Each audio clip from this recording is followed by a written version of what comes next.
2500 वर्षापूर्वी शंकराचार्यांचं जे आगमन या धरती तलावरती झालं ते सुद्धा यदा यदा ही धर्मस्य यदा यदा ही धर्मस्य ग्लानिर्भवति भारत.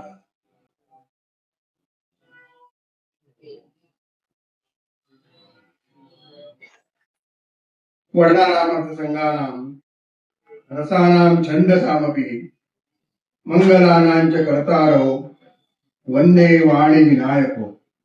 मंगलमूर्ती सरस्वती माता की अतुलित बलधामं हेमशैलाभदेहं ननु यवन कुशानं ज्ञानिनाम् अग्रगण्यं सकल गुणनिधानं वानराणामधीशं रघुपति प्रिय भक्तं वातजातं नमामि.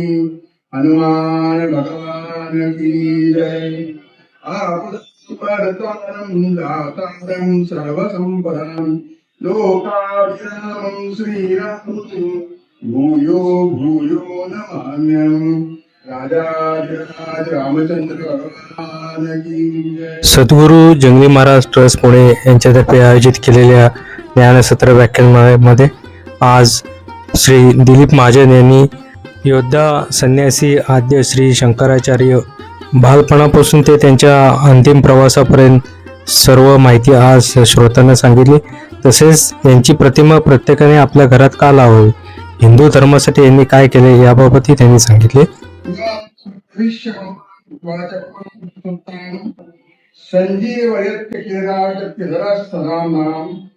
अन्यांश हस्त चरण श्रवणात्वराजिनीं प्राणान् नमो भगवते पुरुषाय तुभ्यम्.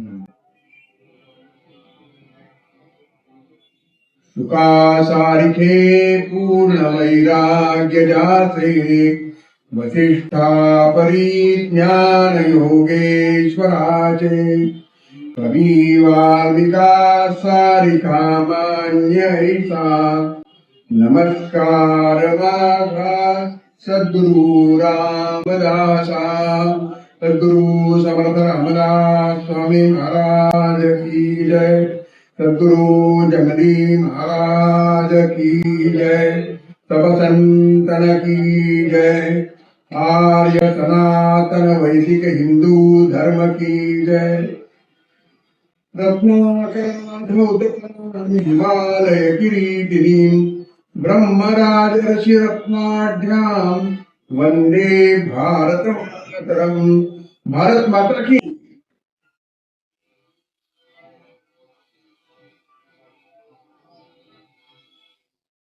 गुरु जंगली महाराज देवस्थान या ट्रस्टचे सर्व पदाधिकारी अध्यक्ष तसेच ज्यांनी मला या ठिकाणी निमंत्रण केलं ते श्री अविनाशजी हळवे, उपस्थित सर्व भक्तांनो,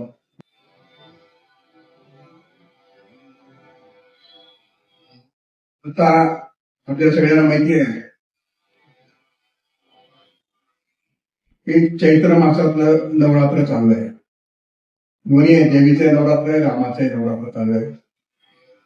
त्या पर्व काळात सद्गुरू जंगली महाराजांच्या पुण्यतिथी उत्सवाचा पर्व कल्पने आहे. हा सर्व योग एकत्र जुळून आलेला आहे. मागच्या वर्षी मला या पुण्यतिथी उत्सवामध्ये प्रवचन सेवा करण्याचं सद्भाग्य लाभलं होतं. याही वर्षी ते आहे, लाभलेलं आहे.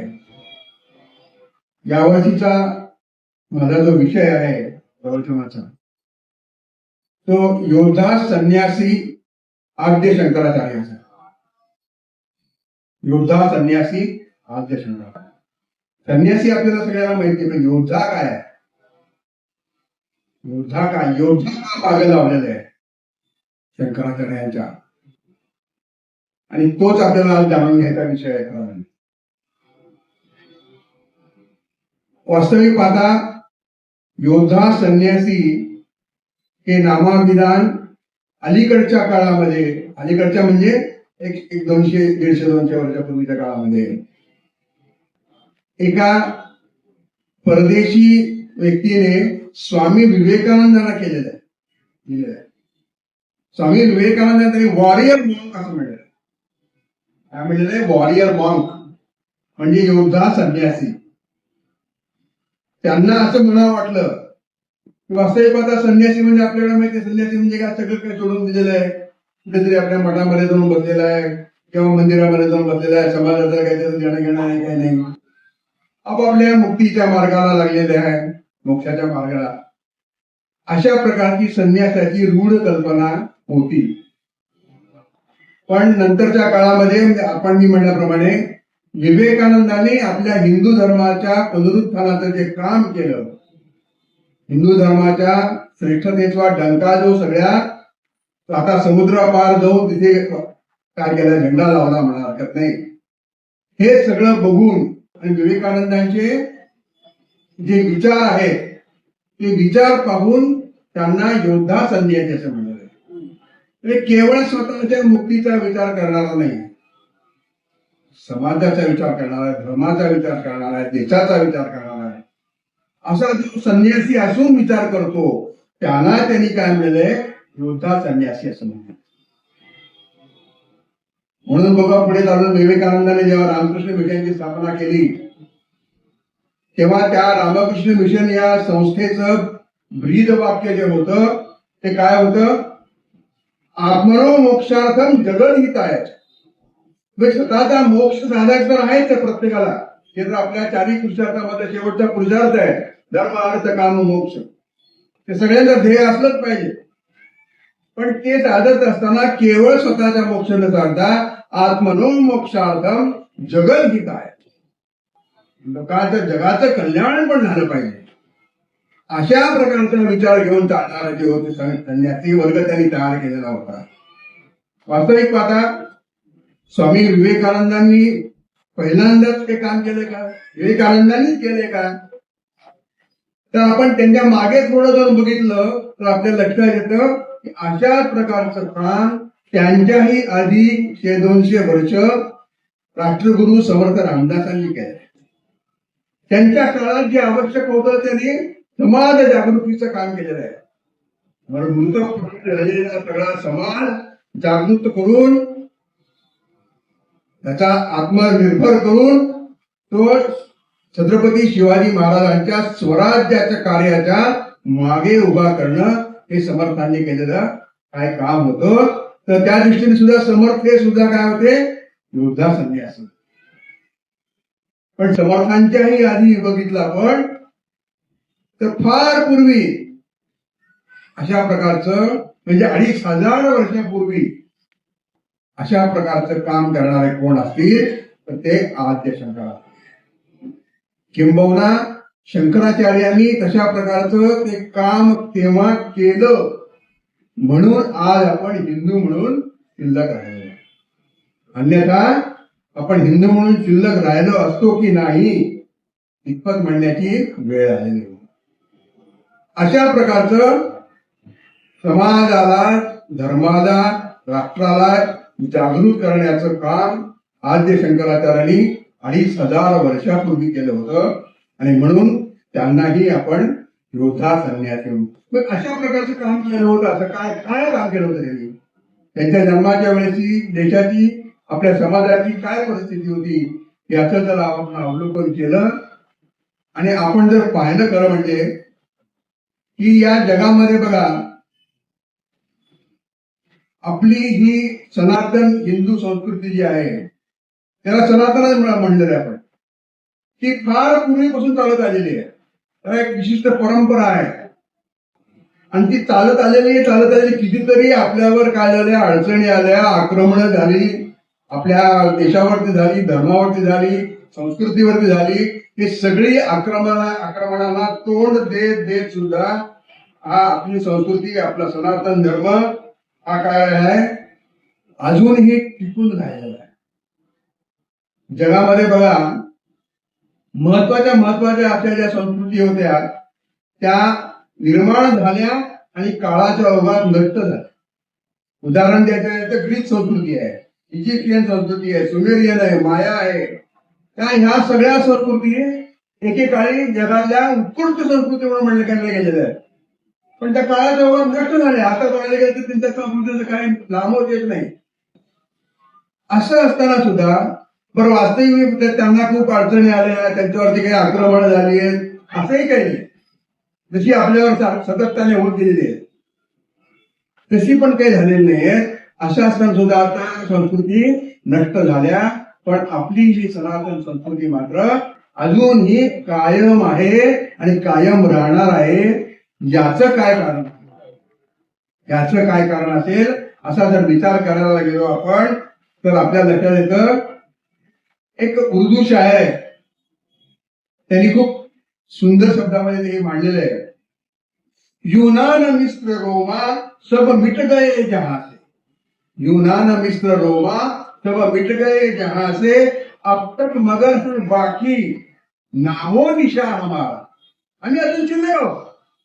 अब तक मगर है बाकी नामो निशा हमारा, कुछ तो बात है कि हस्ती मिटती नहीं हमारी, कुछ तो बात है कि हस्ती मिटती नहीं हमारी, सदियों रहा है दुश्मन दौरे जमा हमारा. केव्हापासून आमच्यावर दुश्मनाने आक्रमण केलेले आहे शत्रूंनी, तरी सुद्धा आम्ही अजून टिकून आहेत. कारण काय, सारे जहां से अच्छा हिंदुस्तान, सारे जहां से अच्छा हिंदुस्तान असं त्या उर्दू शायराने म्हणलेलं आहे. पण याचं कारण जर आपण शोधायला गेलो तर भगवद्गीतेमध्ये भगवान श्रीकृष्णाने सांगून ठेवलेलं आहे. यदा यदा हि धर्मस्य ग्लानिर्भवति भारत अभ्युत्थानम् अधर्मस्य तदात्मानं कृतं परित्राणाय साधूनां विनाशाय च दुष्कृतां धर्म संस्थापनार्थाय संभवामि युगे. तर जेव्हा जेव्हा समाजाला अशी काळजी परिस्थिती निर्माण झाली आहे, ग्लानीची परिस्थिती निर्माण झाली, भरकटलेला आहे, आता राहतो की नाही शिल्लक राह वाटतो परिस्थिती निर्माण होते, तेव्हा तेव्हा भगवान श्रीकृष्ण म्हणतात की मी कोणत्या नाही कोणत्या रूपाने या पृथ्वी तलावरती येतो आणि मग पुन्हा पहिल्यासारखं होतो. हे भगवान श्रीकृष्णाने म्हणलेलं आहे. म्हणून 2500 वर्षापूर्वी शंकराचार्यांचं जे आगमन या धरती तलावरती झालं ते सुद्धा यदा यदा हि धर्मस्य असते, यदा यदा हि धर्मस्य ग्लानिर्भवति भारत. काय परिस्थिती होती त्यावेळेला, वैदिक संस्कृती सगळी, वैदिक धर्म आपला नष्ट होतोय की काशी पाळायची, वैदिक धर्म शिल्लक राहतो की नाही. पण जो काही शिल्लक राहिलेला वैदिक धर्म आहे त्या धर्माची सुद्धा शकल झालेली होती. अनेक पंथोपंथ विभागलेला होता. किती म्हणून त्याचं वर्णन असं आहे, 72 शकल झालेली. 72, 1, 2, 8, 10, 15 नाही 72. उदाहरण दिलं तर आपल्यामध्ये बघा, हा म्हणायचा मी वैष्णव आहे, तो म्हणायचा मी स्मारक आहे, तो म्हणा अमुक आहे, हा त्याचा मी उपासक आहे, कुणी द्वैत आहे, कुणी अद्वैत आहे. निरनिराळे इतके 72 पंथोपंथ आणि त्यांच्या काय काय सगळ्या ज्या आहेत ना उपासना पद्धती, त्याच्यामुळे आपला धर्म काय झाला, शकलामध्ये विभागलेला. बौद्ध धर्म स्थापन होऊन 1200 वर्ष होऊन गेली होती. राजाश्रय संपलेल्यामुळे त्यांच्याही कुणाच्या काय होता त्याला म्हणतात ना आपण अनाबंदी मारली होती त्यांच्याही धर्मामध्ये. एक कोणतरी शासन करता राहिलेला नव्हता, राजाश्रय संपलेला होता. बौद्ध धर्माचा काळ सुद्धा काय तो सुद्धा मरणाला लागलेला पंथ निर्माण झाला. अशामध्ये मुस्लिम आक्रमणाची शक्यता दुर्गावलेली होती. ह्या सगळ्या पार्श्वभूमीवर आद्य शंकराचार्यांनी काय केलेला आहे, अवतार धारण केलेला आहे. आणि तो अवतार कुठं धारण केलेला आहे, पूर्वी ज्याला आपण मलबार म्हणतो, आजचं केरळ, केरळ हा प्रांत बघा, निसर्गदृष्ट्या सगळं काही देवाने तिथं काय अगदी भरभरून दिलेलं आहे निसर्ग सौंदर्य. अशा या केरळ राज्यामध्ये नंबूद्री वंशामध्ये, नंबूद्री ब्राह्मण वंशामध्ये आमच्या या आद्य शंकराचा काय झालेला आहे, जन्म झालेला आहे. आद्य शंकराचार्यांच्या घराणं जे होते नंबूद्री वंश ब्राह्मण वंश म्हणलेलंच आहे. त्यांचे आजोबा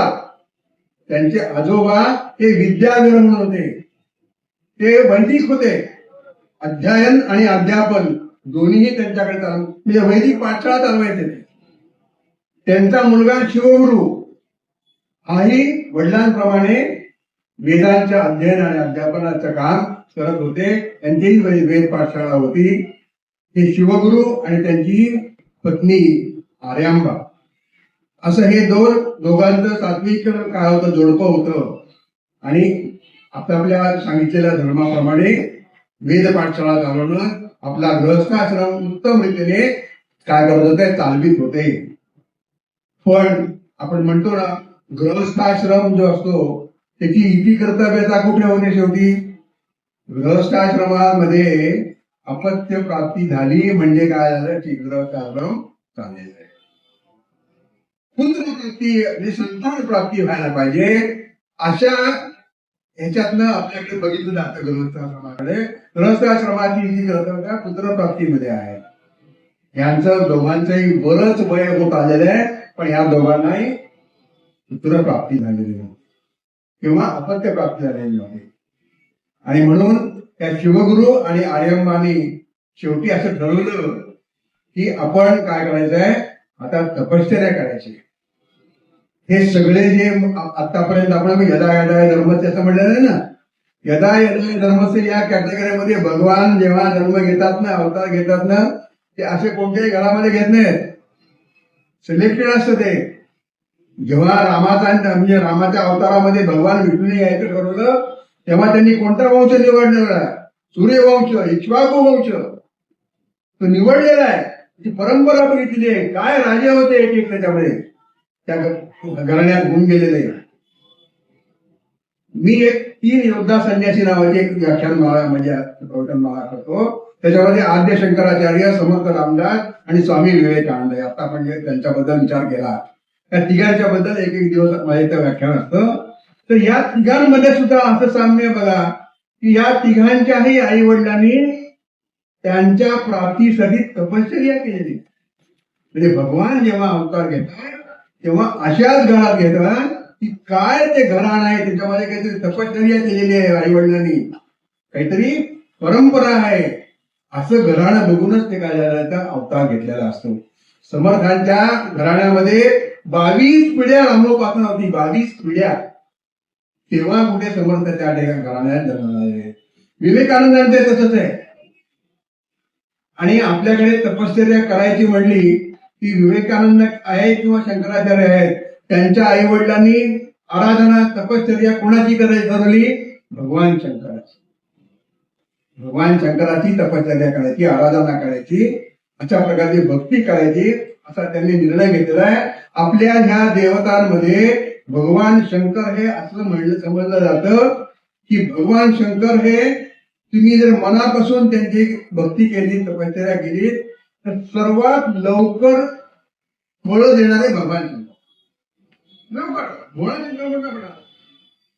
शिवभोला भंडारी बोळ आहे तो लगेच भक्तीने. पण कुणाला आहे बरं का, आता रावणाला सुद्धा ते पावले ना, रावणाला सुद्धा त्यांच्या तपश्चर्याने ते पावले होते. मी अरे भोला भंडारी आहेत, त्यांची तपश्चर्या केली की ते काय करतात, फळं द्यायला. म्हणजे लवकरात लवकर जर कोणाला काही प्राप्त करून घ्यायचं असेल तर भगवान शंकराची तपश्चर्या करायला पाहिजे, भक्ती करायला पाहिजे असं आहे. अशा रीतीने त्यांनी भगवान शंकराची या शिवगुरु आणि आर्यांबाने कठोर तपश्चर्या केलेली आहे. आपलं सगळं काम सोडून दिलेलं आहे. गावाच्या बाहेर डोंगरामध्ये जाऊन तिथे त्यांनी तशा प्रकारचं काय केलं, तपस साधना केलेली आहे. आणि त्यांच्या तपस साधनेने हे भगवान शंकर, भोला भंडारी एकदा प्रसन्न झालेले. आणि त्या शिवगुरूच्या स्वप्नामध्ये जाऊन त्यांनी दृष्टांत दिलेला आहे की तुमच्या तपश्चर्याने मी काय झालोय, प्रसन्न झालेलोय, काय तुमची इच्छा आहे. शिवगुरु म्हणतात भगवान तुम्ही तर सगळे अंतर्ज्ञानी आहेत, आम्ही कशा कोणत्या इच्छेने करतोय तुम्हाला माहितीच सगळं नाही. हो मला माहिती आहे म्हणाले. मग भगवान शंकराने त्यांना असं सांगितलेलं आहे की मी तुम्हाला काय करतो म्हणे, पुत्र प्राप्ती होईलच तुम्हाला, पण कशा प्रकारचा पुत्र तुम्हाला पाहिजे ते तुम्ही ठरवायचं. म्हणजे भगवान शंकराने त्यांना चॉईस दिलाय कशा प्रकारचा पुत्र पाहिजे मला. काय म्हणाले ते, एक पुत्र असा असेल की म्हणजे तुम्हाला तो पुत्र प्राप्त होईल, पण तो अल्पायुष्य असेल, अल्पायुष्य असेल आणि मंद बुद्धी असेल. आणि दुसरा पुत्र जर मला आहे, दुसरा प्रकारचा भाव असेल, तो अल्पविषयी असेल, पण तो काय की दिगंत कीर्तीचा, दिगंत कीर्ती प्राप्त होणार असेल, अशा प्रकारचं तुम्ही ठरवा म्हणे तुम्हाला कोणतं पाहिजे. आता शिवगुरूंनी ठरवलं की मंदबुद्धीचं काय कामाचा असला तर त्याचा चांगला दिगंत कीर्तीचा पुत्र आपण प्राप्त होतो. नाही अल्पविषयी असला तर ठीक आहे. वीज कसे असते बघा, वीज क्षणभर चमकते पण सगळं असंबंध काय करते, उजळून टाकते. अशा प्रकारचा जगाला काहीतरी कल्याण करणारा दिगंत कीर्ती असणारा पुत्र आपल्याला प्राप्त झाला, जरी तो अल्पविषयी असला तरी चालेल असा विचार करून शिवगुरूंनी दुसरा पर्याय निवडला. आणि मग त्याप्रमाणे आता हे आर्यांबाला माहिती नाही आहे बरं का. आर्या शिवगुरूने काय वाटलं की आपण याच्यावर काय सांगू त्यांना, आतापासून सांगून तिथे चिंता कशाला वाढवायची, मातृहृदय आहे, आपला पुत्र अल्पविषयी म्हणल्यानंतर ती चिंता करत राहणार सारखी, त्याच्यापेक्षा योग्य वेळी सांगू आपण, असा विचार करून शिवगुरूंनी ती गोष्ट काय केली, ती आपल्या पत्नीपासून सांगितली नव्हती, पतीला सांगितली नव्हती. आणि मग यथावकाश शंकराचार्यांचा जन्म वैशाख मासी, वैशाख मासी म्हणजे पुढच्याच महिन्यात आहे. हा विषय निवडताना सुद्धा आम्ही हीचाच विचार केला की लवकरच शंकराचार्यांची जयंती आहे, वैशाख शुद्ध पंचमी हा शंकराचार्यांचा जन्मदिवस आहे. आणि या वैशाख शुद्ध पंचमीला भर माद्यांनी, जसे प्रभू रामचंद्र भर माद्यांनी जन्मले आहेत, प्रभू रामचंद्रांचा आणि समर्थ रामदासांचा जन्म तिथी एकच आहे दिवस. रामनवमीला समर्थ पण जन्मले भर माद्यांनी, तसंच हे आद्य शंकराचार्य सुद्धा वैशाख शुद्ध पंचमीला भर माद्यांनी जन्म झालेला आहे त्यांचा. अशा प्रकारे एक अलौकिक पुत्र या शिवगुरूंना आर्यांबाला शंकराच्या कृपेमुळे प्राप्त झालेला आहे. मग ते त्यावेळेच्या पद्धतीप्रमाणे ते सगळे ज्योतिष वगैरे मांडलं. ते ज्योतिष मांडल्यानंतर ते आर्यांबा काहीतरी थोडेसे कामाला आतमध्ये गेली होती. तेवढ्या वेळेला ज्योतिषाने सांगितले की हा अल्पविषयी म्हणून. शिवगुरू म्हणजे मला माहिती आहे, मला माहिती आहे म्हणजे अल्पविषयी, पण दिगंत कीर्तीचा आहे. पुत्र व्हावा आईचा त्याचा त्रिलोकी झेंडा, पुत्र व्हावा आईचा गुंडा ज्याचा त्रिलोकी झेंडा. अशा प्रकारचं हा त्रिलोकी झेंडा पसरविणारा होणार आहे. आणि म्हणून मला माहिती मिळाले की फक्त शांत राहा. आणि मग शंकराचार्यांचं ते सगळं ते जातक हे लाव कुंडली तयार झालेली आहे. आणि ती कुंडली तयार झाल्यानंतर त्या ठिकाणी त्यांचं नामकरण झालं आहे. आणि शंकराच्या कृपेने हा पुत्र प्राप्त झाला असल्यामुळे त्याचं नाव शंकर. वास्तविक पाहता यांचं कुलदैवत जे आहे ना, तो केशवदेव म्हणजे भगवान श्रीकृष्ण आहे. पण आराधना कोणाची केली? शंकराची. कारण लवकर पाळणारं काय ते दैवत आहे, लवकर पावणारं दैवत आहे. अशा प्रकारे शंकराच्या कृपेने नाव शंकर ठेवलेलं आहे. शंकर बालपणात अगदी दिसा म्हणजे बाळाचे पाय पाळण्या दिसतात तसं म्हणतात. दिसणारा सुंदर राजाना भाऊ, एक पाठी, तल्लख बुद्धी, हे सगळं शंकराच्या कृपेने सगळं प्राप्त झालेलं होतं. अवतारच होता शंकराचा, अंशच ते. आणि मग त्यांचा जो प्रवास सुरू झालेला आहे बालपणीचा, हे जे सगळे महापुरुष असतात ना, त्यांना आपल्या सगळ्या नेहमीच्या सारख्या मोजपट्ट्या किंवा पट्ट्या वापरून चालत नाही. आपलं पोरग उभा राहायला किती दिवस घेतं, बोलायला बोलायला सुद्धा किती दिवस घेतं. हे 4 वर्षाचं असताना यांना सगळ्या त्यांच्या त्या मल्याळ्या भाषेतले सगळं ज्ञान प्राप्त आहे. 8 वर्षाचं असताना वेदातलं सगळं ज्ञान प्राप्त आहे.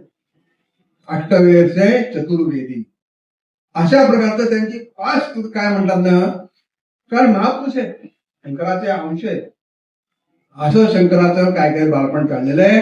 पण त्या बालपणीत असं झालं की शिवगुरु हे लवकर निवडत आले, त्यांचं निधन झालं लवकर.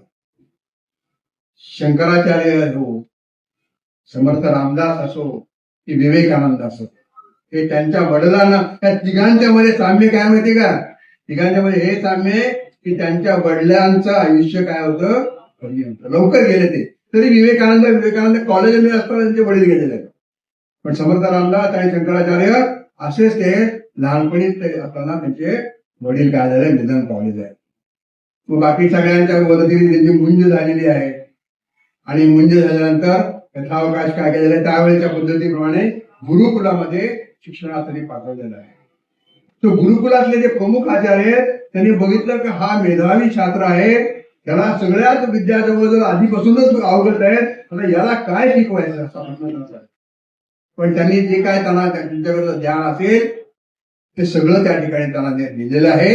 आणि त्यावेळेसच्या पद्धतीप्रमाणे हे गुरुकुल कसे चालायची, भिक्षेवरती चालायची. त्यांचे हे सगळे विद्यार्थी गावाच्या घरी जायचे, भिक्षा मागायचे आणि त्या भिक्षेवरती सगळे गुरुकुल चालत असत.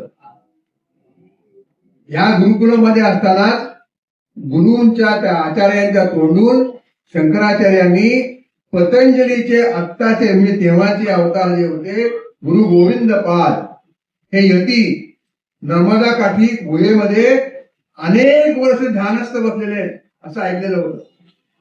आणि तेव्हापासून शंकराचार्यांनी ठरवलं होतं की मी संन्यास घेईन आणि गुणाकडनं दीक्षा घेईन तर गुरु गोविंद पादांकडे मन निश्चय केलेला आहे. काहीशी काही बोललेलं आहे त्यातून.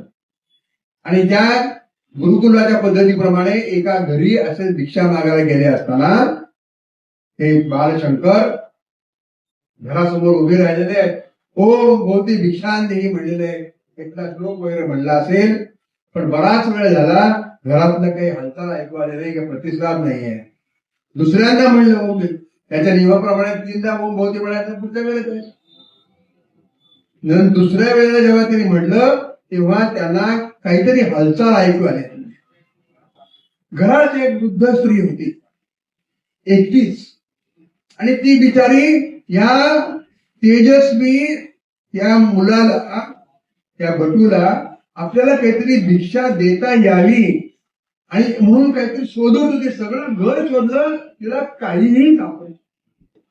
शेवटी परत दाराच्या तिकडे गेली, मागे गेली आणि तिला एक वाळलेला आवळा सापडला. तिला एक वाळलेला सुकलेला असा आवळा होता. तेच एकमेव काय तिच्याकडे असलेलं ते भिक्षा घालायचं साधन. ती आली आणि अगदी रडवेल्या तोंडाने म्हणाली, डोळ्यातून अश्रू आहेत, बाळा तुला द्यायला माझ्याजवळ काही नाही, बाळा तुला द्यायला माझ्याजवळ काही नाहीये, हे फक्त आवळा सापडलाय, हा घे. आणि मी तो हातावर तो आवळा घेतलाय. आणि मग तेच त्या बाईचं दारिद्र्य, त्या वृद्ध स्त्रीचं दारिद्र्य आणि तिच्या डोळ्यात आलेले अश्रू हे सगळं पाहून आमच्या ह्या शंकराच्या मनामध्ये करुणा जागी झाली. करुणा जागी झालेली आहे. आणि ती करुणा जागी झालेली असताना त्यांनी साक्षात लक्ष्मीला आवाहन केलेलं आहे.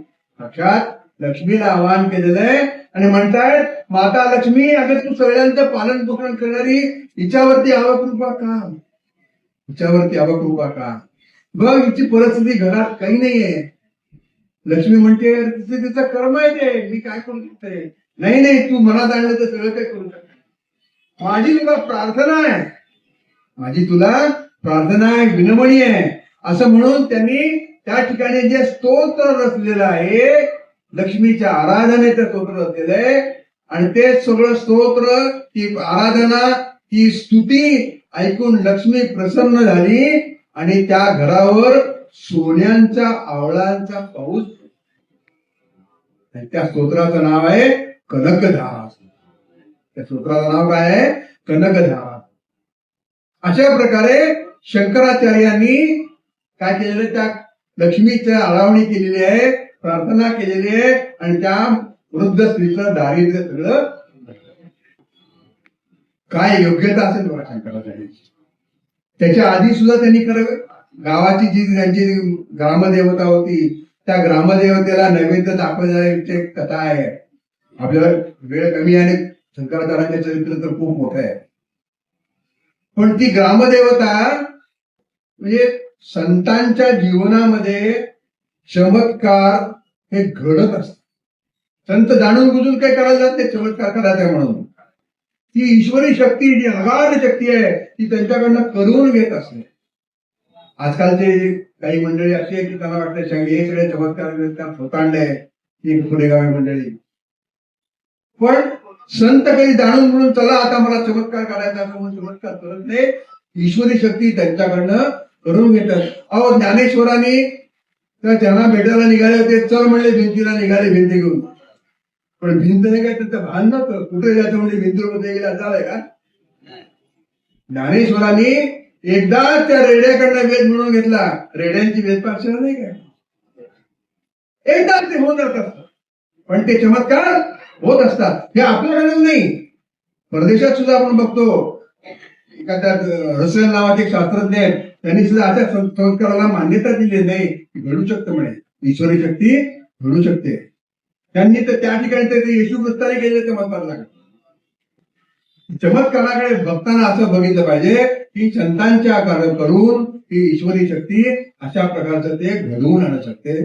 संतही ठरवून काही करत नसतात, त्यांच्याकडनं होत असतं. त्या वृद्धेचं ते सगळे दारिद्र्य पाहिल्यानंतर त्यांच्या मनात जी करुणा निर्माण झाली. तसंच त्या ग्रामदेवच्या पुढे नैवेद्य दाखवायला गेले. एक नेहमी वडील जायचे, वडील बाहेर गेले, तुम्ही गेले. नामदेवांच्या पुढे आपल्याला माहिती चमत्कार, घासगेळी पांडुरंगा, तो चमत्कार शंकराचार्यांच्या किती वर्ष शंकराचार्यांनी केलेला. ते देवीला सांगितलं की दूध पी, दूध पी. देवी दूध कसली दूध पिते, आतापर्यंत देवीने काही दूध पिलं नाही. ह्याला मी माहित नाही, ह्याला पिलंच पाहिजे तू. आता बाल हट्ट, त्या देवीला प्रगट व्हावं लागलं. ते दूध प्राशन केलं, ते दूध प्राशन केलं. ही शंकराचार्यांनी संतांची ईश्वराकडनं केलेली गायत्री ही अशा प्रकारची ईश्वर शक्ती घडून आणत असते. पण दूध प्राशन केलं तर केलं, सगळं दूध प्राशन केलं म्हणून हे पण म्हणायला झालं, मला ठेवलं नाही, सगळं दूध बनवलं, मी आता काय करू. माझे वडील काहीतरी दूध घरी घेऊन यायचे, सगळ्यांना द्यायचे. आता मी काय करून करू. आता असं म्हणलं तर ते जरी काय बघा, शंकराचार्यांचं भाग्य. बालशंकर होते त्यावेळेला ती देवी प्रगट झालेली. काय करावं मातेने, त्या मातेने बालशंकराला घरातली घेतली आणि ते दिव्य पान शंकराचार्याला करायला नाही, बुद्ध पान. त्यातून त्याच्यातनं जे स्तोत्र असलं शंकराचार्य स्तोत्र जे वाङ्मय आहे आपल्या ह्याच्यामधलं, त्याच्यात शंकराचार्यांचं नाव पाच पुढे. पहिलं स्तोत्र त्या देवीच्या पुढे निर्माण झालं, देवी भुजंग स्तोत्र. 24 कडव्यांचा तो स्तोत्र. अशा प्रकारे ते लहानपणीपासून बाळाचे पाय पाळण्यात दिसतात असं म्हणतात. असं ते त्या ठिकाणी आपल्याला दिसून येतं. अनेक गोष्टी अशा घडत गेलेल्या की ते त्यावेळेला त्यांनी त्यांच्या हातलं घडून गेलं. त्याचा मनात तर ठरवलंय संन्यास घ्यायचा आहे, आणि तो कोणाकडनं घ्यायचा, गुरु गोविंद महाराजांकडनं घ्यायचा. आई परवानगी देत नाहीये, आई परवानगी देत नाही. अहो शंकराचार्यांनी आणखीन एक चमत्कार केला असा की एकदा आई आजारी होती. आईची आणि शंकराचार्यांची किंवा प्रत्येक त्यावेळेला गावामध्ये काय पाण्याचा स्रोत नदी असायची, नदीवर सगळे आंघोळीला जायचे. सगळे नदी म्हणजे सगळं गावाचं पाण्याचं साधन. तर नदी घरापासून दूर होती आणि आई आजारी पडलेली आहे. आणि आईचं नियम तर आहे की पाणी नदीचा आंघोळ केल्याशिवाय, स्नान केल्याशिवाय पुढचं काही करायचं नाही. आता अशा परिस्थितीत आई जाणून कशी तिथे. मग शंकराचार्य म्हणले की म्हणजे मी जाऊन घागरवर पाणी घेऊन येतो, तो आंघोळ करते नदीचं पाणी, ते चालणार नाही म्हणजे मला.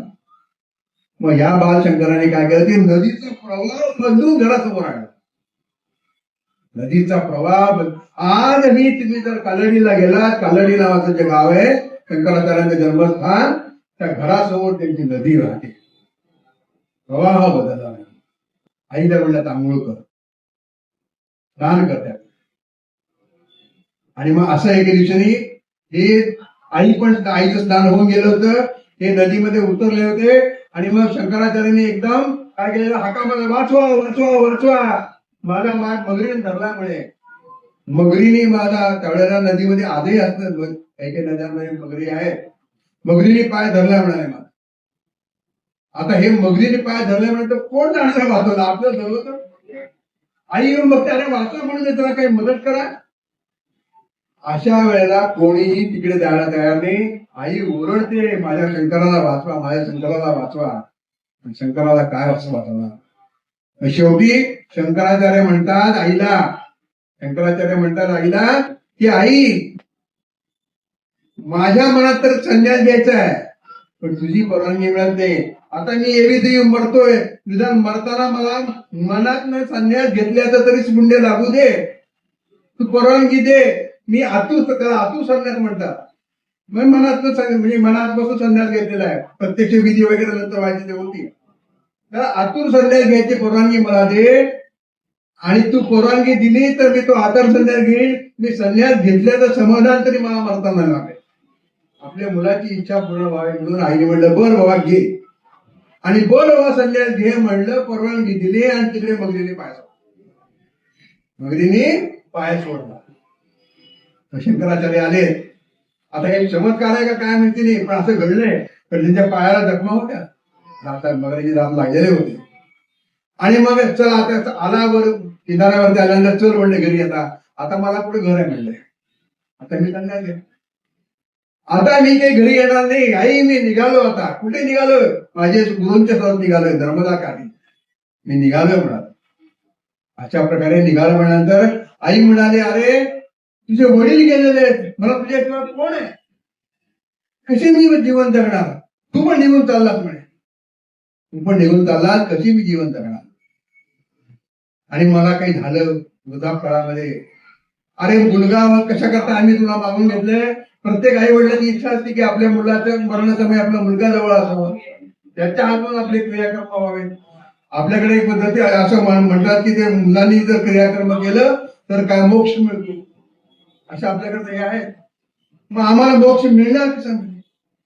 तू जर निघून गेला तर तू गेलास म्हणजे गेला. संन्यासी पुन्हा येशील का म्हणे आई का? एकदा संन्यास घेतला की संन्यासाला घर नाही, दार नाही, आई नाही, वडील नाही, पुढे नाही. शंकराचार्य म्हणता, आई मी तुला शब्द देतो की तुझ्या मरणसमयी अंतसमयी मी हजर असेल. तुझ्या मरणसमयी अंतसमयी मी हजर असेल, आणि नुसतं हजर असेल, तुझं क्रियाकर्मही मी करेन. अरे तू कसं करशील? संन्यासी आहे, तू काळजी करू नको म्हणा, मी तुला शब्द देतो म्हणा, मी करेन. अशा प्रकारे आईला शब्द दिलेला आहे. आणि शब्द दिल्यानंतर आईने परवानगी दिली, आणि मग तिथून हा बालसन्यासी हो, अजून 12 वर्ष सुद्धा झाले नाही. बालसन्यासी निघालाय. कुठून? केरळातलं. कुठं जायचंय? नर्मदा काठी जायचंय. जीपीएस होतं का? मॅप लावलाय का? काही नव्हतं तेव्हा. निघालाय. आणि कसं कुठं हा जाईल, कुठे राहील, कुठे जेवेल, कुठे खाईल, कुठे, अशी त्यावेळेला पंचायत पडत नव्हते लोकांना. निघाले यात्रेला. काशी यात्रा करायची म्हणजे असं होतं, काशीचे जावे नित्य जावे असं म्हणायचं. काशी यात्रेला जायचं म्हणजे असं कसं कसं म्हणले की असं कधीतरी म्हणलं म्हणजे केव्हा तरी आयुष्यात होईल असं म्हणायचं. आणि आपल्याकडे तर असं पद्धत होती त्यावेळेला, जेव्हा सगळे दळणवळण साधनं होती. काशीला गेलेला, यात्रेला गेलेला माणूस परत येईल की नाही सांगता. गेला म्हणजे गेला, तर आला आता आपला, नाही तर गेला. अशा त्याच्याही पेक्षा आधीचा हा काळ आहे. हा शंकराचार्य निघालेला आहे. आणि वाटेत एका ठिकाणी त्यांनी पाहिलेलं आहे, सगळा गावाला हो सोडून धरून द्याला घरी बसलं घातलेला बालशंकर सगळं गाव लोटलेलं आहे. जाण्यापूर्वी त्यांनी काय केलंय, त्या देवीचं मंदिर होतं, ते देवीचं मंदिर जिथे त्यांना ते सगळं पहिलं भुजंग देवी भुजंग स्तोत्र ते पडझड सुरू झालेली होती त्याची. ह्या सगळ्या शंकराचार्यांच्या सगळ्या कीर्ती ऐकून त्यांचा जो राजा होता, त्या राजाने त्यांनी काय येऊन सांगितलं की मी तुला हे काय भेट अमुक तमुक, जसं शिवाजी महाराज तुकाराम महाराजांकडे गेले होते, काही नजराणा घेऊन गेले, त्याचा नजराणा पाठवत ह्यानी घेतला नाही, काही नाही, मला काही गरज नाही म्हणले. निष्ठुरता किती बघा, मला काही गरज नाही पैशांची. आता राजा म्हणतो मी तर दिले, हा म्हणतो मी घेतलं नाही, ते माझे नाही घेत, ह्याचं काय करायचं? मंदिराचे जीर्णोद्धार करा. मंदिरात असा मंदिरांच्या अनेक जीर्णोद्धार पुढे तरुण शंकराचार्यांनी केले. पहिलं गावातलं ग्रामदेवतेचं मंदिर, तर त्या अशा सगळ्याचे काम करून हा बालशंकर निघाला होता. नर्मदेच्या किनारी निघालेला जायला वाटेत एका ठिकाणी असा आलेला आहे की त्यांनी पाहिलं की तुंग आणि भद्रा या दोन नद्यांचा संगम आहे, आणि त्या संगमाच्या ठिकाणी असं एक काहीतरी पवित्र क्षेत्र, त्याला तिथे गेल्यानंतर फार छान वाटायला लागलं. त्यांनी बघितलं की साप आणि बेडूक, साप आणि बेडूक म्हणजे काय माहिती आपल्याला एकमेकांचं. आता सापाचं खाद्य बेडूक, एखाद्या वेळेस बेडूक घरात आलं पाहिजे की आपण मागे ताप आहे की काय बघा म्हणतो. असं हे असताना ते गुण्या गोविंदाने त्या बेडकाला ऊन लागू नये म्हणून तापाने फळा काढून ते सावली असं जर ह्या ठिकाणी आहे तर हे नक्कीच काहीतरी कुणाची तरी तपस्थळी आहे, तपस्थळी आहे. आणि मग नंतर त्याने चौकशी केली तर शृंग नावाचे ऋषी होते, त्यांची ती तपस्थळी होती आणि ते गावाचं नाव काय होतं, शृंगेरी. त्या शृंगेरी ते महात्मा ऐकून त्यावेळेला शंकराचार्यांनी लक्षात ठेवलेलं आहे की इथे आपल्याला काहीतरी करायचंय. म्हणजे पुढे चालून तेव्हा त्यांनी 4 मठ 4 दिशेला स्थापन केले. तर पहिला मठ शृंगेरीला स्थापन केला, पहिला मठ त्या शृंगेरीला स्थापन केला. म्हणजे स्थान तेव्हा निवडलेलं आहे जेव्हा अजून त्यांना पुढचं कार्य काय करायचंय कल्पना तेव्हा निवडलेलं. नदी काठी नर्मदा काठी पोहोचलेले आहेत, त्या गुहेमध्ये पोहोचलेले आहेत. गुहेमध्ये पोहोचल्यानंतर त्या आपल्या ज्यांना आपण गुरु मानलंय त्यांच्या समोर कितीतरी वर्ष ते ध्यानावस्थेत होते, देहबोधावरती आलेच नाही. सगळे शिष्य म्हणतात की आम्ही किती वर्ष वाट बघतोय की ते कधीतरी देहबोधावरती येतील आणि आमच्याकडे पाहतील, आम्ही त्यांच्याकडनं काही त्यांच्याशी बोलू शकू, काही ज्ञान मिळू शकू. हा म्हणाला मी प्रयत्न करू का, हा म्हणाला मी प्रयत्न करू का. आणि ह्या गेल्यानंतर साष्टांग वंदन घातलेले आपल्या गुरुला, मानलेल्या गुरुला, कारण अजून गुरु व्हायचेच ते. आणि साष्टांग वंदन घातल्यानंतर डोळे उघडलेच गुरुनी. गुरु गोविंद आलाच तू म्हणे. त्याला कल्पना आहे हा येणार आहे, त्याला कल्पना आहे हा येणार आहे. आणि तरी सुद्धा त्याने विचारतोस तू कोण आहेस, तू कोण आहेस. तर कोण आहेस हा प्रश्न जो गुरुने विचारलाय त्याचं जे उत्तर शंकराचार्यांनी काव्यामधनं दिलेलं आहे, त्याचं उत्तर जे काव्यामध्ये दिलेलं आहे ते पुढे चालून आपण त्याला निर्वाण चटक म्हणलेलं आहे. मी मन नाही, मी बुद्धी नाही, मी अहंकार नाही, मी मत्सर नाही, मी काही नाही, मी काय आहे, शिवोहम शिवो चिदानंद रूप शिवो. असं उत्तर गुरुने, असा शिष्य आपल्याला लाभलाय त्याचं गुरुला सुद्धा काय मान वाटतो. पण त्यांनी योग्य ती दीक्षा दिलेली आहे, खऱ्या अर्थाने संन्यास दीक्षा दिलेली आहे. आणि शंकराचार्य शंकर होता तर शंकराचे आचार्य झालेले आहेत. आणि शंकराचार्य झाल्यानंतर त्यांनी संपूर्ण बाकी योग त्यांना योगाची विद्या दिलेली आहे, फार मोठी योग साधना त्यांच्याकडनं घडलेली आहे. अशा गुरुच्या सान्निध्यात काही काळ राहिल्यानंतर शंकराचार्यांना वाटलं की आता भाषले आपल्याला गुरु भेटले, सगळं निश्चय झाली, गुरूंची कृपा आपल्यावरती आहे, आता आपल्या जीवनाची इथे कर्तव्यता झाली, आता आपण आत्मलीन व्हावं असं त्यावेळेला वाटतं. बघा अजून काही 16 वर्ष सुद्धा वय नाही, पण आता जावं आपण, झालं आपलं काम, याची कर्तव्यता झाली. म्हणून ते गुरुची परवानगी मागायला जातात. ते गुरुची परवानगी मागायला गेल्यानंतर गुरु म्हणतात याच्यासाठी तुझा जन्म नाही म्हणे, तुला जगदोद्धार करायचा आहे. समर्थांच्या बाबतीत हेच घडले, विवेकानंदांच्या बाबतीत हेच घडलेलं आहे. त्यांना गुरूंच्या आज्ञेने त्यांनी जगदोद्धार केलेला आहे. आणि अशा प्रकारे त्यांनी काय सांगितलेलं आहे की तू इथून काशीला जा, काशीला जा, तिथे भगवान शंकरांचं दर्शन घे, भगवान शंकर तुला पुढची दिशा लागते. निघण्याची तयारी चालू आहे.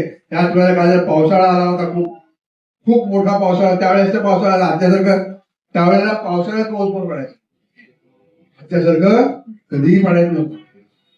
आज आपल्या सगळं पर्यावरणाचं आपण काय केलेलं आहे, वाट लावून टाकलेली. पावसाळ्यात मी एका वाक्यात का पावसाळ्यात पाऊस पडायचा, आता पावसाळा सोडून तेव्हाही बघा शेतकऱ्यांचं नुकसान झालं आहे. तर ते पावसाळा त्यावेळेसचा नर्मदा मैयाला पूर आलेला आहे प्रचंड. आणि सगळ्यांना असं वाटलं की पुन्हा आपले जे गुरु आहेत, गुरु गोविंद पाल, ते ध्यानाला बसलेले आहेत आणि त्या गुहेमध्ये पाणी शिरलं तर काय होईल या सगळ्यांना चिंता वाटायला लागली. सगळेजण त्या बाल शंकराकडे आले आणि काय करावं कळत नाही म्हणाले. शंकराचार्यांनी काय करावं, त्या गुहेच्या तोंडाची एक मोठं काय केलेलं आहे, कलश ठेवलेला आहे आणि नर्मदेची स्तुती केलेली आहे. मैया नर्मदेची स्तुती केलेली आहे. एक स्तुती त्यांची आरंभली, बिंदू सिंधू शुष्कल तरंग भंग रंजितम विषत्सु पाप जात जात का परिसंयुतम. अशा प्रकारे नर्मदेची स्तुती आरंभ केलेली आहे. आणि नर्मदेची स्तुती आरंभ केल्यानंतर नर्मदेचं जे जल आहे, पाणी आहे, महापुराचं पाणी, ते काय व्हायचं, त्या घटामध्ये, त्या कलशामध्ये आत शिरायचं पण बाहेर यायचं. काय शंकराचार्याने केलं. सगळा पूर ओसरला, आतमध्ये गुहेमध्ये एक पाण्याचा थेंब गेलेला. ते जे स्तोत्र आहे त्याला आपण नर्मदा अष्टक म्हणतोय. जे आपण नर्मदा परिक्रमेला जातात, परिक्रमेमध्ये रोज हे अष्टक म्हणतात, नर्मदेची आरती म्हणतात. नर्मदा अष्टक हे सुद्धा शंकराचार्यांची दिलेली देणगी आहे. मग पुढे आपल्या गुरुची आंजने काशीला गेलेले, काशी विश्वेश्वराने साक्षात दर्शन दिलेले, त्यांचाच अंश आहे, शंकराचाच अंश आहे. साक्षात दर्शन दिलेले आणि त्यांनी सांगितले की तुला प्रस्थान त्रयीवरती भाष्य लिहायचे, प्रस्थान त्रयीवरती भाष्य लिहायचे.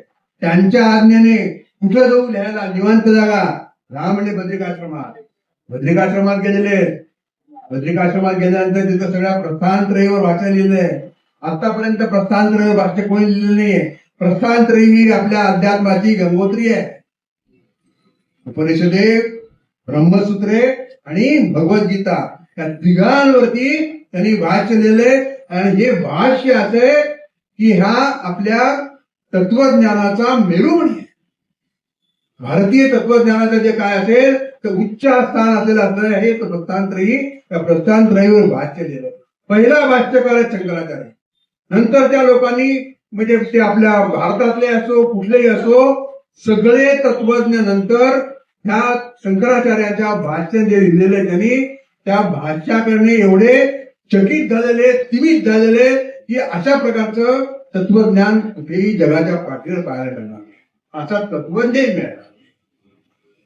सर्वांनी जर आपल्याला जर हे पाहायचं असेल तर यादी जगातले जे सगळे उच्च कोटीचे तत्वज्ञ मिळलेले जातात त्यांची यादीच मी आणली काढून. पाश्चात्य तत्वज्ञ कोण कोण होते? पंडित साहित्यिक होते. प्रोफेसर मॉलरॉस, Will Durant, Arthur Heisenberg, Paul Deussen, रोविन डिकिसन, डॉक्टर थिबो, रोमा रोला, मॅक्स मुलर, ह्या सगळ्यांनी शंकराचार्यांनी जे तत्वज्ञान मांडलेलं आहे तर काय केलेलं आहे? कौतुक केलेलं आहे. हे जगातलं सर्वोच्च तत्वज्ञान आहे. आणि हे सगळं तत्वज्ञान काय आहे? अद्वैत तत्वज्ञान. अद्वैत तत्वज्ञान आहे. आपले लोकमान्य टिळक त्या शंकराचार्यांबद्दल काय म्हणतात? आज ते शंकराचार्यांच्या तोडीचा तत्वज्ञ आजवर या भूतलावर झाला, आजवर या भूतलावर झाला नाही. आपले राष्ट्रपती, भूतपूर्व राष्ट्रपती राधाकृष्णन ते काय म्हणतात? आचार्य हे तत्वज्ञ आहेत आणि कवीही आहेत, विद्वान आहेत, संतही आहेत. शंकराचार्यासारखा वैश्विक पातळीवरचा बुद्धिमत्ता असलेला माणूस क्वचितच असतो. अशा प्रकारचं डॉक्टर शंकराचार्य सर्वपल्ली आपले राधाकृष्णन हे किती तत्वज्ञानी, किती उच्च शिक्षित होते आपल्या सगळ्यांना माहिती आहे. हे सगळे विशेष म्हणजे ह्या सगळ्या लोकांनी म्हणलं तर ठीक आहे, त्याच्याबद्दल आपल्याला काही वाटणार नाही.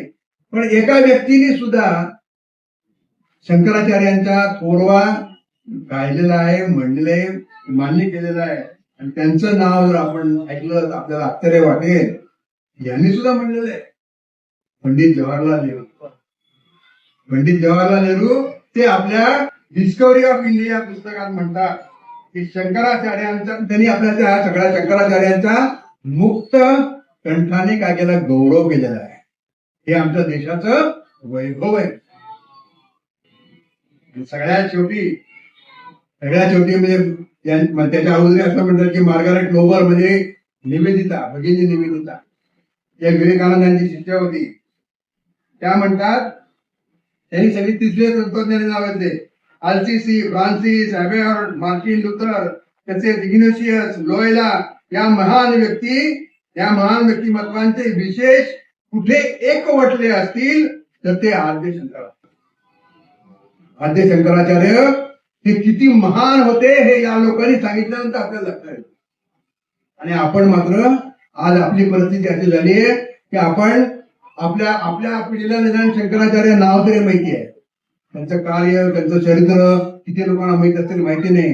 पण पुढच्या पिढीला माहिती आहे? पुढच्या पिढीला शंकराचार्य फोटो जर दाखवलं तर हे कोण आहेत? हे कोण आहेत? ज्यांच्यामुळे आज आपण हिंदू म्हणून शिल्लक, त्यांचं नाव पुढच्या पिढीला माहित आहे. आणि हे असं न व्हायचं असेल तर आपण काय करावं? आपण काहीतरी केलं पाहिजे. आपल्याला माहितीये ना, आपल्या घरात शंकराचार्य फोडू ना, पुढच्या पुढची पिढी ना की यांच्यामुळे आपण हिंदू म्हणून शिल्लक आहोत. त्यांचं कार्य सांगा, केवढ्या अलौकिक कीर्तीचं तत्वज्ञ होऊन गेलेलं आहे. अद्वैत तत्वज्ञानाने सगळ्या जगावर मोहिनी करून टाकलेली आहे. विवेकानंद म्हणतात, आचार्यांनी वयाच्या 16व्या वर्षी जे लिहिले ते वाचून आधुनिक सभ्य जग विस्मयचकित झालेलं आहे. विस्मयचकित झालेलं आहे. आजचे सभ्य जग विज्ञान आणि तर्क मानणारे बुद्धिनिष्ठ जग आहे. आचार्य शंकरांनी वेदांत धर्माला विज्ञानाच्या आणि तर्काच्या सुदृढ पायावर उभं केलं. हे कोण म्हणते? विवेकानंद. असा जो थोर व्यक्तिमत्व आपल्यामध्ये शंकराचार्य आपल्याकडे होऊन गेले, ते पुढच्या पिढीला माहिती करून देण्याची जबाबदारी आपली आहे. म्हणून मी प्रत्येक वेळेला म्हणत असतो, जिथे जिथे शंकराचार्यांना बोलतो की वैशाख शुद्ध पंचमी साधारणतः एप्रिल महिन्यामध्ये येते. अक्षय तृतीयेच्या नंतर एक दिवस सोडला की वैशाख शुद्ध पंचमी. अक्षय तृतीयेला भगवान परशुरामांची जयंती आहे. एक दिवस मध्ये गेला की शंकराचार्यांची जयंती आहे. शंकराचार्यांची जयंती जागोजागी साजरी व्हावी, ठिकठिकाणी साजरी व्हावी, गावोगावी साजरी व्हावी. तर पुढच्या वेळेला त्या शंकराचार्यांच्या जयंतीच्या निमित्ताने शंकराचार्यांनी केलेलं महान कार्य, अहो काय केलं म्हणजे प्रस्थानत्रयीवर सुद्धा आहेत. 72 प्रकरण ग्रंथ लिहिली आहेत, 75 स्तोत्र लिहिले आहेत. आज आपण संस्कृत मधले कोणतेही एखादं स्तोत्र म्हणायला गेलो तर ते कुठल्या शंकराचार्यांचं स्तोत्र आहे. गंगाधरी काय, सौंदर्यधरी काय, दक्षिणामूर्ती सूत्र काय, कितीतरी स्तोत्र, 75 स्तोत्र लिहिले. असा अलौकिक पुरुष आपल्यामध्ये होऊन गेला. पण आपण काय केलेलं आहे? त्याकडे दुर्लक्ष केलेलं आहे. शंकराचार्यांच्या कार्याकडे, शंकराचार्यांच्या महतीकडे आपण दुर्लक्ष केलेलं आहे. आतापर्यंत ठीक आहे, पण पुढचा येणारा काळ फार कठीण आहे. पुढचा येणारा काळ फार कठीण आहे. आणि ह्या कठीण काळामध्ये आपल्याला जर टिकायचं असेल, हिंदू म्हणून जर टिकायचं असेल, आपण बघतोय की काय चालली परिस्थिती. संख्येने आपण कमी होत चालले. आपण कसं टिकणार? आपण आजची आपली परिस्थिती अशी आहे संख्येच्या बाबतीत. अहो पूर्वी आता हम दो हमारे तो तरी होतं, आता हम दो हमारे एक वरून हम दो, त्याच्याही पुढे लग्नच होत नाही. काय परिस्थिती आली आपल्याला. आपण काही करायला पाहिजे का नाही? आपण सगळं आपल्या आता आपण वयस्कर ज्येष्ठ म्हणून आपल्याला जबाबदारी आहे. ज्यांनी खरं ऐकायला पाहिजे ते येत नाहीत ऐकायला, पण आपण जाऊन सांगितलं पाहिजे त्यांना. आमचं होऊन गेलं काय व्हायचं, आमचं झालं. आता तुम्हालाच पुढे जगायचं आणि तुम्हाला जर हिंदू म्हणून जगायचं असेल, सन्मानाला जगायचं असेल तर याच्यापैकी काहीतरी करा. आता मी म्हणल्याप्रमाणे राम नवरात्राचा काळ आहे. राम हे सगळ्यात आदर्श पुरुषोत्तम राम आहे. पुरुषोत्तम राम म्हणतो आपण, मर्यादा पुरुषोत्तम राम. त्या मर्यादा पुरुषोत्तम रामाचे काहीतरी गुण अनुसरण्याचा प्रयत्न करावा. ते आपल्या पुढच्या पिढीला आपण सांगितलं पाहिजे. हे सगळं आपली जबाबदारी समजायचं. आपण शंकराचार्यांचं किंवा रामाचं किंवा कोणत्याही महापुरुषांचं चरित्र कशासाठी ऐकायचं, त्यांचं कशासाठी आपण हे सगळे कार्यक्रम ठेवतो. जंगली महाराजांचं कार्य असेल, ते पुढच्या पिढीला कळावं. त्यातून आपण काहीतरी उभा राहायला पाहिजे. समाज म्हणून, आपला धर्म म्हणून, राष्ट्र म्हणून ही टिकवायची जबाबदारी आपण पुढच्या पिढीला सांगितले पाहिजे की आता तुमची आहे. आता पुढची पिढी तुमची जबाबदारी आहे. आता तुम्ही शिल्लक राहणार नाही. हे राष्ट्र शिल्लक राहायचं. हे जर आपला धर्म, हिंदू, सगळं धर्म, देश सगळं रक्षण करायची जबाबदारी पुढच्या पिढीवरती आहे.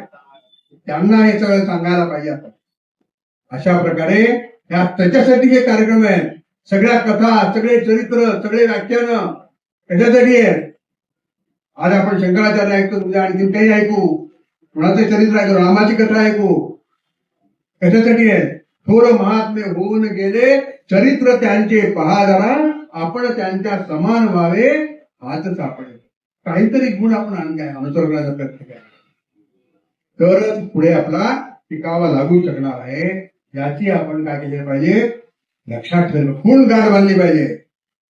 तुम्हाला वाटेल कुठल्या कुठे चालला विषय नाही, हा विषय महत्वाचा आहे. शंकराचार्यांनी याच्यासाठीच सगळे आटापिटा केलेला आहे. त्यावेळेला ती गरज होती.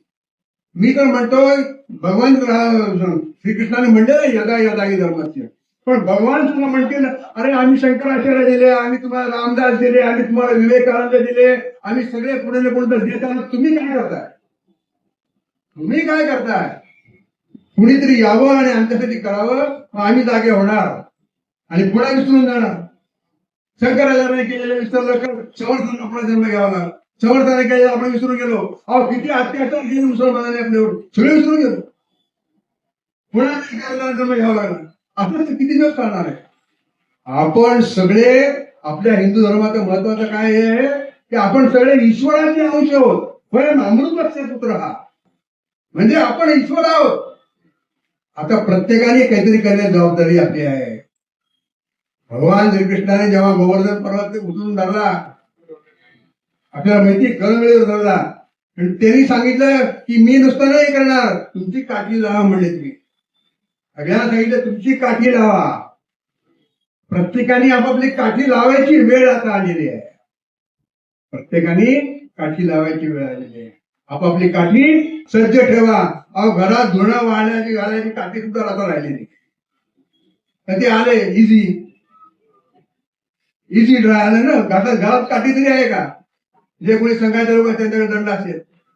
काठी नावाचं शस्त्र सुद्धा आपल्या घरात नाहीये. बघा आपली काय विचार करायचे गोष्ट आहे. विचार करायचे गोष्ट आहे. आणि म्हणून सगळ्यांनी या ठिकाणी आपण खूण गाठ बांधली पाहिजे की पुढचं जर आपल्याला वाचवायचं असेल, सगळं भविष्य निर्माण करायचं असेल काहीतरी, तर ह्या सगळ्या महापुरुषांनी किती वेळा वारंवार येऊन आपल्याला जागा करण्याचा प्रयत्न केले. आता आपण स्वतः काहीतरी करायला पाहिजे. आपल्या पुढच्या पिढीला करायला सगळ्याला पाहिजे, तरच आपले टिकावं लागू शकेल. शंकराचार्यांनी ते सगळं लिहिलेलं आहे. नंतर संपूर्ण देशात त्यांनी काय केले?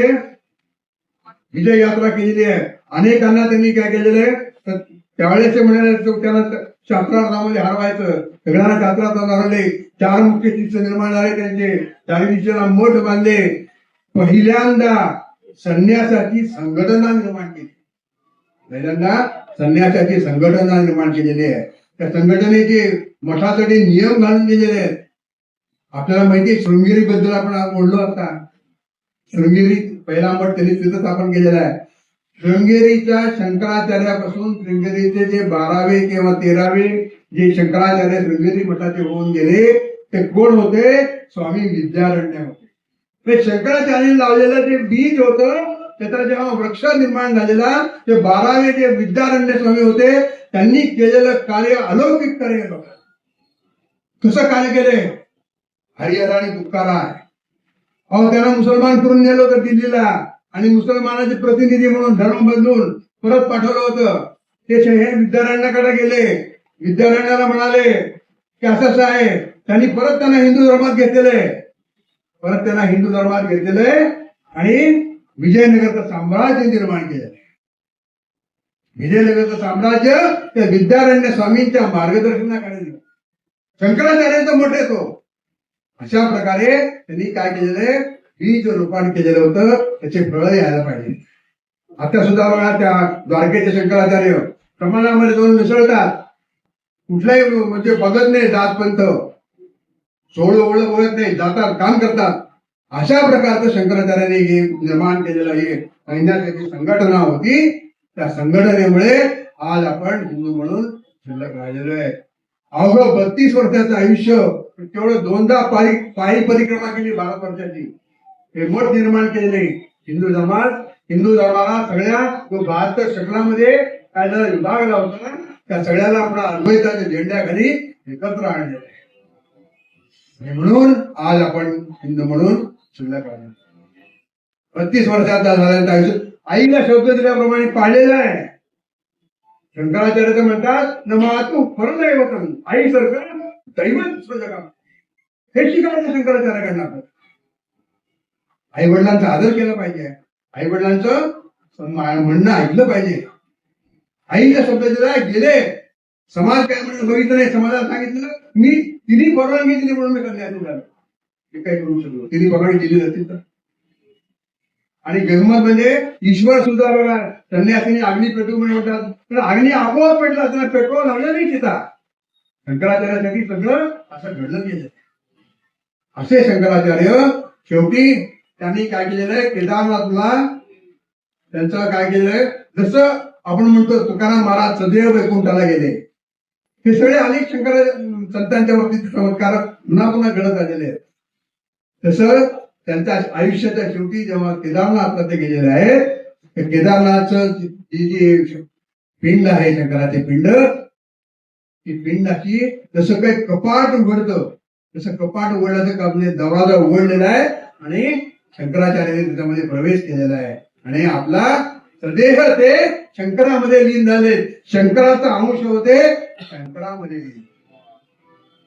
असं अलौकिक अद्वितीय शंकराचार्यांचं चरित्र आहे. एवढा काही आपल्याला वेळ होता, त्याच्यामध्ये जेवढं जाता बघता येईल तेवढं बघायचा आपण प्रयत्न केलेला आहे. पण सुरुवातीला गुरुनी जे सांगितलेलं होतं, त्यांना विचारलेलं होतं की तू कोण आहेस, तर तेव्हा जे त्यांनी जे उत्तर दिलेलं होतं ते उत्तर शेवटी काय आहे, चिदानंद रूपम. हे जे निर्वाणाष्टक आहे किंवा त्याला आत्माष्टक म्हणतात, त्या आत्माष्टकाने शंकराचार्य या केदारनाथामध्ये विलीन झालेले आहेत आणि हे आत्माष्टक जे निर्वाणाष्टक आहे ते निर्वाणाष्टक या ठिकाणी आपण मी म्हणतोय, आपण सर्व ऐका आणि मग त्या निर्वाणाष्टकाने आपण आजच्या आपल्या प्रवचनाची मनोबुद्ध अहंकार चित्तानिनाहं. मी काय नाहीये का मी ते सुरुवातीला मनोबुद्ध अहंकार चित्तानिनाहं न च श्रोत्र जिह्वे न च घ्राण नेत्रे न च व्योम भूमिर न तेजो न वायु चिदानंद रूप शिवोहं शिवोहं. न च प्राण संज्ञो न वै पंचवायु न वा सप्तधातु न वा पंचभूता न वा पाणिपादं न चोपस्थवायु चिदानंद रूप शिवोहं शिवोहं. न मे द्वेष रागो न मे लोभ मोहो मदो नैव मेनैव मात्सर्यभावः. न धर्मो न चार्थो न कामो न मोक्षः चिदानंद रूप शिवोहं शिवोहं. न पुण्यं न पापं न सौख्यं न दुःखं न मंत्रो न दीर्घो न वेदा न यज्ञः अहं भोजनमेव भोजं न भोक्तुं चिदानंद रूप शिवोहं शिवोहं.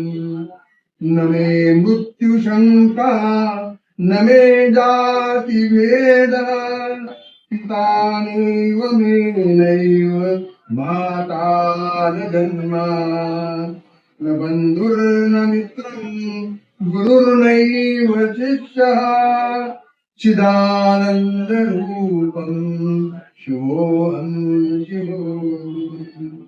पण मी काय आहे, अहं निर्विकल्पो निराकार रूपो विभुत्वाच सर्वत्र सर्वेन्द्रियाणां न च संगतं नैव मुक्तिर्न मेयः चिदानंद रूप शिवोहं शिवोहं. चिदानंद रूप शिवोहं शिवोहं शिवोहं शिवोहं. आद्य शंकराचार्य भगवान की जय, सद्गुरु जगदीश महाराज की जय. जय जय रघुवीर.